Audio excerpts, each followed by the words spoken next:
Okay. Okay. I'm ready when you are. Okay. And Nice. this is Dustin Pickering at the New York Parrot Literary Corner. Today's guest is Brian Kehinde. He is a published poet and artist and an Iraq war veteran. He was born in Chicago, moved to Houston with his family as a teen, and graduated from Prairie View A&M University in 1997 after earning a Bachelor of Arts Communications degree. He has worked briefly as a journalist, both as a civilian and while serving in the military for 7 years. Brian is the author of 6 self-published books of poetry and experimental fiction, Filthy Knowledge, a poetry anthology, Monkey Assassins, a chronic odyssey, Synchronicity and Violence, Amethyst Fantasy, Volumes 1 and Volume 2, and Leviathan. He is currently writing Monkey Assassins 2.0 and the Charred Axe Gospels, a homoerotic prose and extensive book collage art project. The prose will be in serialized form, a 5-part novel, a multi-narrative Bildungsroman inspired by the neo-noir and science fiction of literary giants like William S. Burroughs, Samuel R. Delany, Clive Barker, and Dennis Cooper. Brian is currently employed by Half Price Books. Since he has lived in Houston, Texas for close to 20 years, he plans to relocate to Florida in 2022 to pursue graduate studies and devote time to becoming a more active queer rights activist and professional writer. Thanks for joining us today, Brian. How's your dinner there? How are you doing? Really good. I'm eating some hummus with some pita bread right now because Right. I'm famished because I haven't had breakfast. That's great. I'm gonna stop eating though. I just wanted to get a little bit more in me. So I'm just But it's curious, wonderful. how is life at Half Price Books? We do a little, Oh, talk about, like what work do you do there, and does it ever affect your creative work at all? yes. It does affect my creative work sometimes in a negative way and sometimes in a positive way. The Mhm. negative way is I don't have as much time as I would like, to devote, during the course of the week to writing. I have to make time, and sometimes it's a struggle. Um, I'm very appreciative of the fact that I am surrounded by books. So that's the positive aspect of it. So I'm always, being, let's say, inspired by, Right. some books, and I have the 50% off discount, my employee Oh, discount. excellent. Yeah, yeah. So I've amassed a great library, a great home library of Mm, books, not only books but music and movies and whatnot. Over the past, excellent. I would say, almost 8 years that I've been part of the company. So Long I mean, time. yeah, you just have to just budget your time, allot it, in the best way. And I'm still trying to do that. But I've had a little bit of success doing that because I have been able to, while a full-time worker, publish 6 books since 2011. So I'm doing Right. something right. I can make it work. Absolutely. It's part of the process. So, speaking of the creative process, just tell us a little bit about your evolution as a writer. One thing I'm curious about is I know your some of your books and your poetry combine a sort of journalism with poetic forms. So how does that come about, and why did you choose that? Um, well, you mean like the journalism that I do, like that's the sort of like aspect that I put in as Yeah, far as. there's sort of like a crossover in your poetry between like a journalistic observational style and a poetic style, and I'm just curious where that evolved into. Oh, it's probably because my degree is in Hmm. journalism. That's what I studied in college. That's what I have a degree in. Like, it's actually sort of like a mass communications degree, honestly, from Prairie View Hmm. University. I graduated in '97. So that is definitely, it became more of like, sort of my lead off or my jump off point into writing is that, I observe, the outside world and I sort of like interpret it, the way other people would probably. Um, but I've always had a fascination for like, just news gathering. Right. I really wanted to be a reporter. And Hmm. I'm really surprised that at this stage in my life, I'm not already a reporter. But journalism, as you know, has definitely changed. You know, Absolutely. I when I think a went lot to of ways. school, it was, Mhm. yeah, not always in good ways either. It Right. was more traditional when I first graduated. I thought that maybe I'd be working for a newspaper, or be on TV or something like that. But I never really wanted to be an anchor. I just wanted to like help write the news. Like behind the scenes. I was never Hmm. sort of like a spot on, let me put the camera on me kind of storyteller. But that evolved to just like me wanting to tell my personal stories and not reporting the news because they tell you how to write the news. And I'm an Aries. I don't Right. want to be told what to do. So I had a little bit of kind of like a struggle. Independent. Yeah, an independent Yeah, nature. That's always a struggle for any artist. It's very tricky. It's hard to balance that with daily life. With you don't want to reconcile yourself. You be authentic. true, true. Very And I was interesting that you like a struggle with feature writer, and feature writers, you have to log several years in, to actually like get to the point where they'll give you like the freedom that will allow you to like write kind of like future stories. But you start out as a beat reporter, like doing stuff like just kind of just stuff that I wasn't interested in, like it. Right. crime scene stuff or weather stuff. Or, I don't know. I mean, I had like one um, uh, internship. I think it was at Channel, I want to say it was Channel 2, um, before I decided to leave the Army. That was the summer before I decided, hey, I'm going to go join the Army. I did not enjoy my experience at Channel 2. I was more of like a gopher. I was running the teleprompter machine. I was pulling the scripts off of the printer, and it just didn't, I didn't get that bug, like sort of like the acting bug, where people are just like, this is my element, this is where I'm supposed to be, this is what I'm supposed to be doing. I didn't feel that way. So I was just like, I went off the deep end and said, okay, well, maybe I just need a little bit more street smarts because I had all the book smarts, from graduating from college. Let me see how the Hmm. real world works. Let me try to be a man, and then I went to the army. So you went into the army. I Did don't you know. find fulfillment as a journalist in the army? And what was your experience in that regard? Yeah, yeah. Well, the first 4 years, I signed up for the bonus. So that was I did like I was in field artillery for the first 4 years under contract. So it wasn't until I completed that 4 years that I was able to reclassify. My MOS then became 46 Romeo, which is broadcast military journalism, Hmm. and they sent me to a school in Maryland. It was Fort George G. Meade, Maryland, and I was there with other service members, actually, not just Army. We had Air Force, we had Marines, we had, naval people. And we all took a course. I got a certificate. I still have it. I'm very proud of it. But it was a broadcast journalist, for the military. From there, they sent me back to South Korea because I'd already been there as a field artilleryman. So this time I was as a journalist. And it was a completely different experience, let me tell you. But they put me in like basically was sort of like a PR office, where I was sort of like a gatekeeper for like other journalists that would come in and do, you know, articles or video, stories about the military. So it still wasn't exactly Interesting. what I wanted to do. Not quite, but you were Not getting closer, it sounds like. And so when you got out, is that when you started writing poetry and getting into the arts more, or was there a little bit of a period after that? Yeah, well, I started like initially writing poetry in high school. Hmm. I had joined like this literary magazine, and it was really cool. In addition to doing some yearbook stuff, I was on the literary journal. Um, Funny thing too, I was like the only black gay male, and most of the most of the members of that literary club were white females. Just I was Hmm.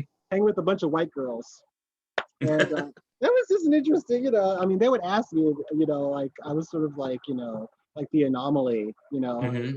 just interesting sort of like token, I suppose. But I would try to like diversify things as much as possible. It was weird, but I mean, I knew that that's where I needed to be, even though I didn't see a lot of faces like me or a lot of queer faces like me.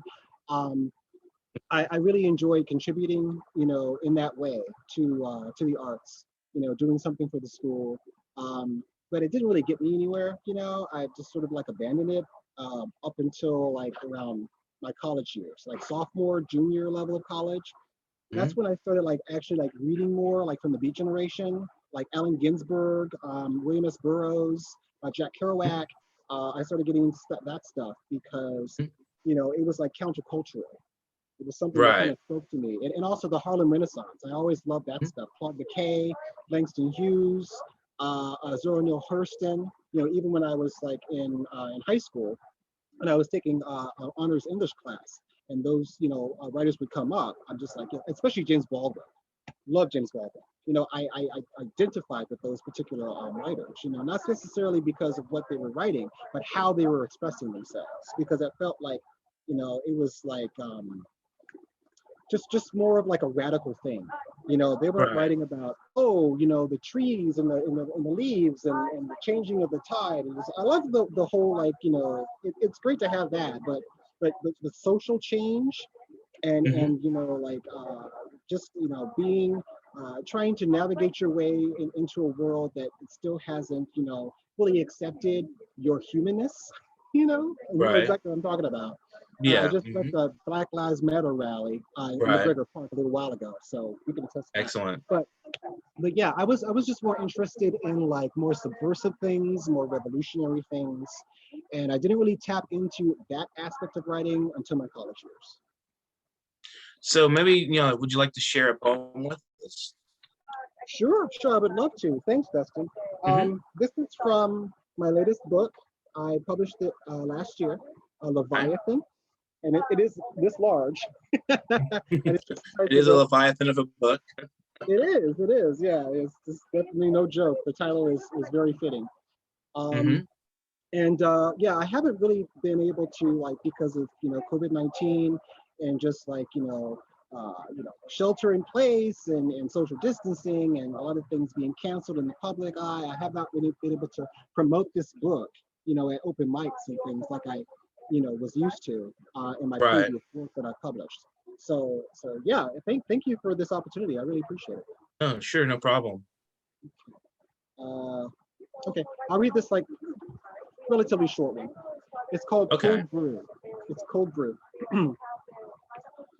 It's morning.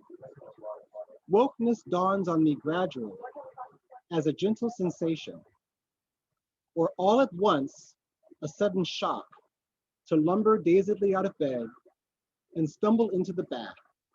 Another day of living without a definite ending. Today is the first day of the rest of my life. A hastily sketched out map in my head. Guidelines blurred with time. Goalposts shifted by turbulence. Objectives declared but outcomes uncertain. A twinge of panic shrugged off by acceptance. In my dutiful, depressive mind state, a glass half empty. To get busy living because the other option's obvious. Led by hunger, seeking the rawest of action. Filling my gnawing gut of desire up with distraction. Satiate my introverted flotsam and jetsam. Pomp and circumstance, sturm undrang. There is a tempest within me to be erased, but not completely. I exist wherever the darkness meets the light. Energy never dies, all matter transmogrifies. I am a mighty bacteria, king host among lesser parasites, trampling the well-trod wilderness legions of that my predecessors tamed. Centered by the maelstrom of knowledge, the stardust in my brain contains. The code of the galaxy, double helix DNA. I am both receptor and conductor of invincible energy. Even when I am alone in my quiet, even when I dream of one day dying in my sleep, a reluctant return to the womb of ghosts and dirt. It's morning, again. Wokeness dawns on me gradually as a gentle sensation, or all at once, a sudden shock, to lumber dazedly out of my head and stumble into the path of another day of living.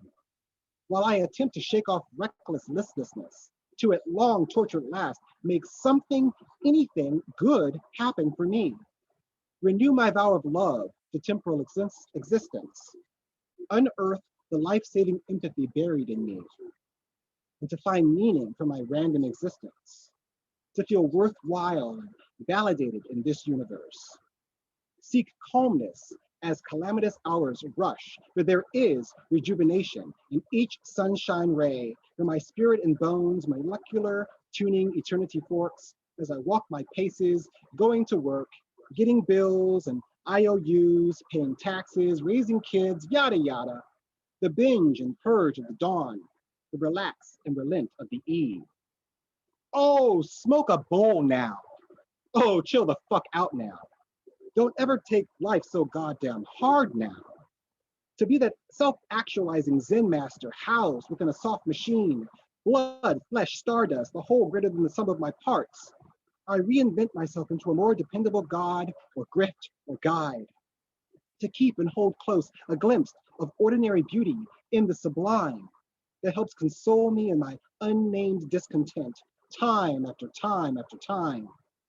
I will sip a cold brew of assurance, even as my darkest thoughts swim, to convince myself the best is yet to come, saying, yes, this world is real. Yes, this world is also an illusion. So that was cold brew. Beautiful, interesting. I love the mind behind all that. There's like you're using sort of a scientific themes, political themes. There's a search for identity, a loneliness, a sort of existential crisis maybe going on in the poem of the observer. And you talk about the double helix of the universe, and sort of like a speculative sci-fi fiction sort of vibe going there. So Yeah, where did all those influences converge in your poetry? Like why would you choose to bring those all together? it's really interesting that you mentioned that, and I'm glad that you recognize that in my poem. Thank you so much. It really helps to get like an opinion, a valued opinion, especially from a different writer, as far as like like what the elements that create the poem that I make. I don't read a lot of science. I'm interested in science. Definitely, I'm interested Right. in like the universe and our place in it, and just how existence was formed. But I say I'm definitely more of a scientific brained person than say like a creationist brain person. Right. I believe in science, not creationism. I consider myself agnostic. Like I believe that there's like something out there, but I wouldn't call myself like a full-on atheist just yet. I mean, I allow the possibility for some sort of like uh, greater scope, like of energy or of like a consciousness or a creator or something like that, but just not in the traditional Right. religious sense. Or a Held with top-down that organization. authoritarian God. Yeah, you believe more like maybe like you mentioned randomness and so like maybe like a playful energy going around circulating rather than an authoritarian God saying, there's the 10 Commandments, you better do this. Exactly. Yeah.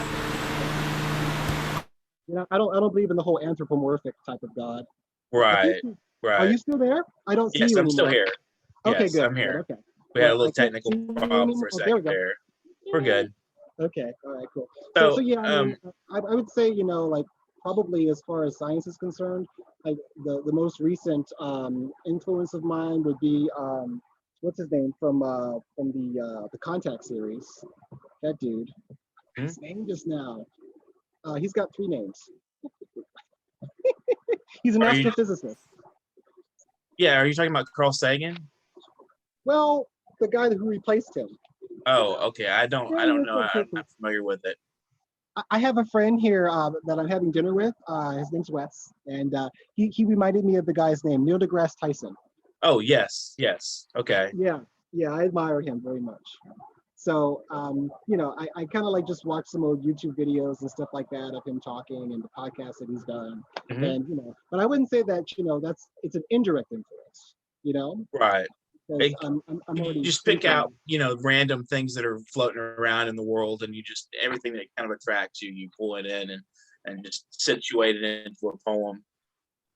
That's really interesting, though. It's, you kind of bring in a sort of scientific worldview, but you also have it's not like, you know, observational science. It's like a scientific worldview that factors into the work, and it doesn't necessarily it's not foundational, but it's within there. It's like a thread within the spirit of the work. I think it's really interesting how you sort of play with the ideas and the poetry. So, you know, maybe you'd like to read another poem. If you'd like to oh, read another sure. one, and from Yeah, yeah, another thank book, you very maybe, much.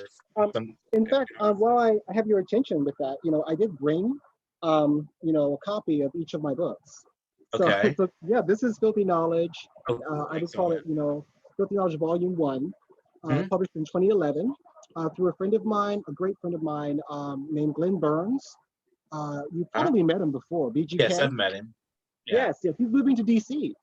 Yes. Yeah, he's moved to DC. You know, he used to be a skater actually, and I get along with like skateboarders, punks, you know, Hmm. goth, you know. So it was really cool that Counterculture people. yeah. So he was the reason why I was able to publish my first book through his imprint that he had with whereas his book is called well, his publication company that he called was Etheric, Hmm. and he used I forgot the name of it just now. Um, I think it was called Lulu or Yoho or I don't know, I forget. Lulu, sorry, Lulu.com, Lulu Publishing. Right. So that was what he Self-publishing used. platform. Yes, a publishing Hmm. platform. Yeah. So this was my first book. This is my second book, and Monkey I published this by Assassins. myself. Yeah, yeah. I think when you and I met, this was probably the first book that that you knew about. Yes. Yeah. Yes, Okay. that's the one that I helped you get the cover design with Amanda, or now known as AJ Price Design. Yes. Yeah. You got Yeah. me in touch with her. Yeah. You and yeah. Where's your friend? Is he still in New York City? Which friend? Oh, oh. Talking about Zach? Yes, Zach. Zach. Is he Zach, he's more? still here. He's still in town. Yeah, he's Okay. still out here. Okay. Sweet. Sweet. Yeah, Yeah. he's still Yeah. in Houston. Okay, okay. And so thank you again for, you know, hooking me up with Amanda, you know, because she did Hmm. just a fantastic job on this. It is Yeah. a nice cover. So, You want to yeah, read? yeah, You want to yeah. read something from it? Feel free. Actually, I'll read from this. I'll read from this Okay. one. But my next book that I published in 2016 was the Filthy Knowledge 2, Synchronicity and Violence. That was this cover that I had made by Cameron Belcher, a good friend of Okay. mine who now lives in Austin. So this I'm very proud of as well. And then I came out with these two back to back. This is volume 1 and 2 of Filthy Knowledge 3 Amethyst Fantasy. So the Okay. volume 1 is on this side. This is volume 2. And it has a lot Right. more artwork in it. You know, I put my own photography in there. This was Hmm. around, I'd say, 2018-ish. Hmm. And then 2020, this is the most latest one that I have, Leviathan. Leviathan. That Right. sort of like closes the chapter, you know, on that aspect of life. I will still write poetry. Like I said, I'm going to do a Monkey Assassins 2.0 that I've been working on because I Hmm. wanted to incorporate more art in the book. And actually, like, I was never like really happy with the whole like the formatting. The formatting was a little off, so Right. I want to go back and improve it. You know, so okay, but I'm sorry, I'm talking too much. I tend to That's what do we that, do. you know. That's what I got a lot of writers do. adrenaline in me right now. So Yeah. okay, so I'll share Cyber Thieves of Legacy because it's Okay. one of my favorite ones and it's kind of weird. So Okay. Go for it. okay, thank you. You probably heard this one before. Like obsolete standard bearers seizing unearned credit for spring fever ramifications coursing through Wall Street. Your complaints ignored by production line totem pole chiefs, openly jeering in their revulsion for your parasitic rabble roust. Their golden calves slaughtered in their festering rotund groves, just about to hurl their business savvy cavalier turd blossoms at you. wholly owned by morally deficient industry titans of yore, honored ruiners of nature dispelling the secret sloth of consumer law.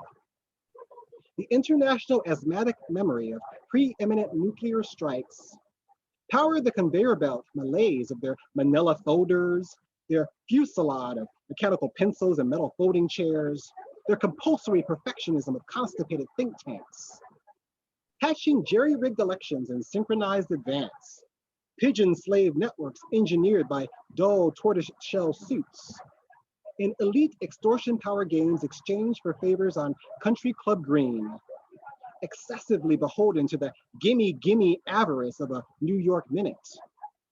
This assimilation by monetary systems we have no play or say in, RFID tags embedded in every neck the NSA cyber thieves scan. Satellite-controlled drones go viral with our government's wrath, as stigmatized spies implode from declassifying millions of civilian deaths. Modern life is a state of vanishing values and impotent impermanence, a minefield for egos of passive neutrality and mounting losses. The superficiality of blinding static these instant distractions dominate, the treacherous trappings of materialistic desires on display.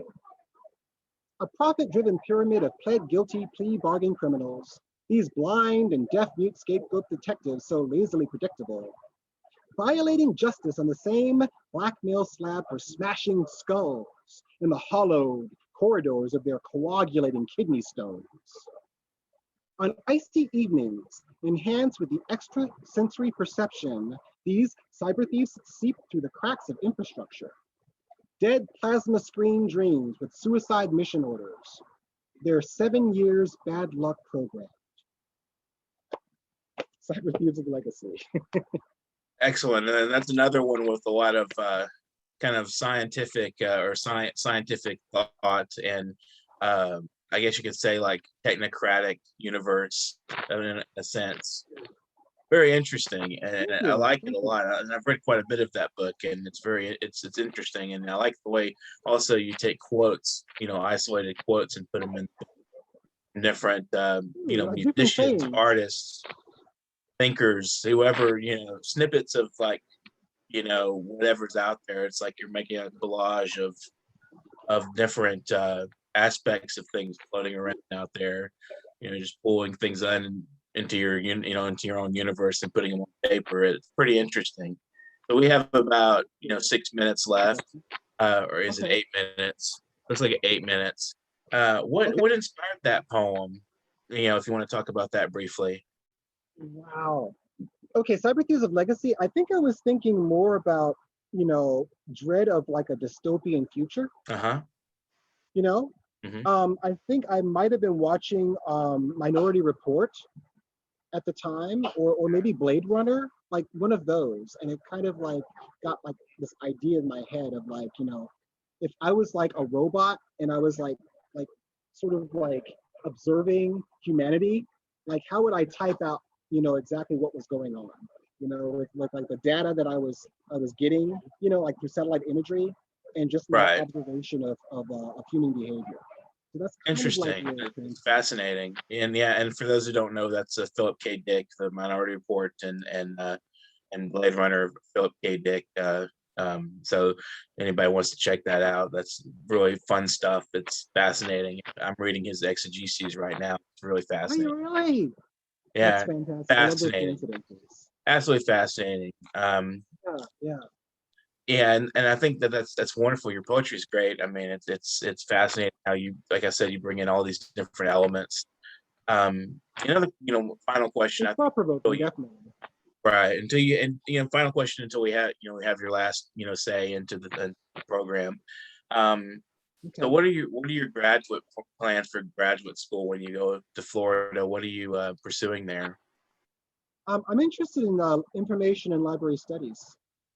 Oh, yeah. Excellent. I want something that I can because I'm 47, I just turned 47, and I want an actual career where I'm still surrounded by books like I am, with retail, with half-price books, but just more on like a personal level, not selling something to somebody, like helping them, because librarians can still, in this day and age, there's still a need for librarians. Librarians are still necessary, libraries are still vital to our society. You know, you can help someone like research, you know, a career or just, Mhm. you know, whatever, you know, like, and they're record keepers, you know, professional record keepers. And I like that. Right. I like how, you know, you keep Archivists. documents, archivists, exactly. And I can't see myself working in a museum. I just kind of like standing there like a stooge, you know, just like, oh yeah, well, this painting is this, and then that, and you know You're what I mean? It's interested just in too boring for me. information. You're interested in information, not just presenting things or standing around like you said. You're interested Right. in acquiring and disseminating information from people like historical purposes or just for the sake of common interest. Exactly. Exactly. Yes. Yes. And Right. there are many different types of librarians that I could be.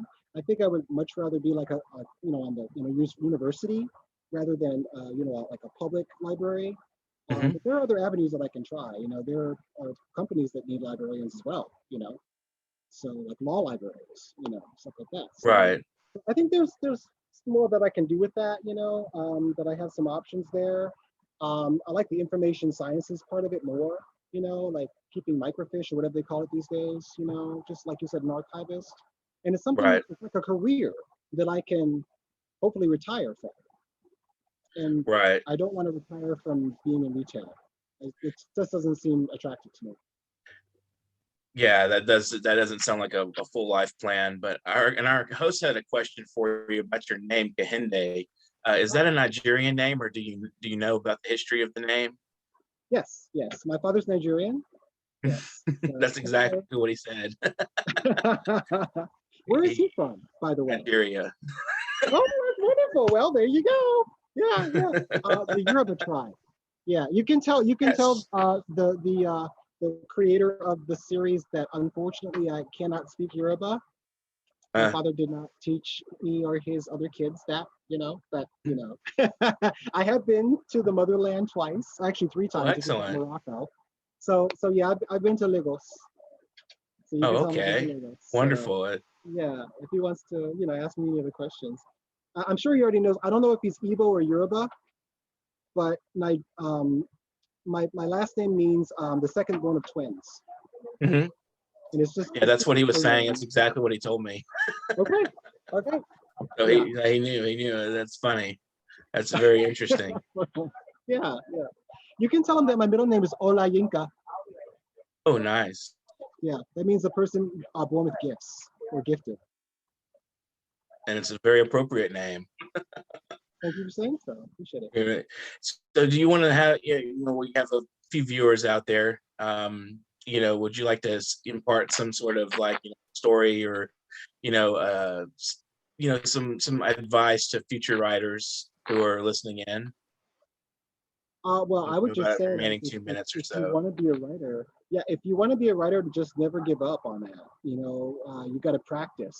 You know, like I find, you know, inspiration at the oddest moments. You know, I'll be at work, you know, at the cash register, you know, in the middle of my shift, but you know, there's a pen, there's, you know, some post-it notes, you know, a little pad, you know, write it down, jot it down. You know, if you have a great idea, you know, don't let it go. Don't just think, oh, because you know, sometimes it won't come back. Most of the time it doesn't. So like wherever you're at, it's a good time to write. Always jot something down and then work on it later. And that's how I've been able to like build, you know, actual stuff that has become poems and then books, is because I just have that drive. I'm just like, yes, I trust my instincts. Yes, you know, I'm confident enough that I can, you know, jot something down and come back to it later. And that's just the way it's been, you know, Mhm. for several years. And also I would say, you know, don't just limit yourself to words, you know, use images as well. Because right now I'm sort of like, that's where I'm at right now. I'm making collage art. I mentioned that to you before. I don't know if we have time to go into that right now. It's okay, but We got about a minute and a half. If what you of my want to show book? a little bit, then that'll be fine.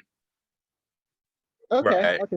This is one of 5 books that I'm working on. Hmm. You can see here, you know, and I just like from many different sources, you know, mostly magazines, other books, you know. I bought There's this an book from. iconography going on there. Yeah, thank you very much. Very You see the Black nice. Lives Matter right there in the Right. corner. Right. Yeah, yeah. And I've also edited myself, you know, because a lot of this can be pretty erotic, you know, and I wanted to make sure that I was being respectful. this you know Mhm. program, the platform. But basically, this is sort of like a companion piece to this novel and stories that I'm writing right now. It's sort of like just a visual accompaniment, and I include actual characters in the journal. So it's sort of just it helps sort of like for me, guide me along the process of like, okay, if I can see them, if I can visualize them, and if I can like have like certain images associated with them, like if they like football, then I'll put like a football player there, or Mhm. if you know if they're into like art, music, poetry, then I'll have something there that I'll cut out. I have like these thousands of images that I've amassed, We're since gonna have to beginning of close the show 2020. though right now. So we thank Oh, you I'm for sorry. joining us, and it's been Yeah, wonderful sure, no problem. talking to you. This has been the New York Parrot Literary Corner. We had Brian Kehinde today, and we're doing the 1 million subscriber channel challenge. So challenge people to subscribe to our channel and donate at paypal.me/nyparrot if anybody's interested in donating. That's our handle at PayPal.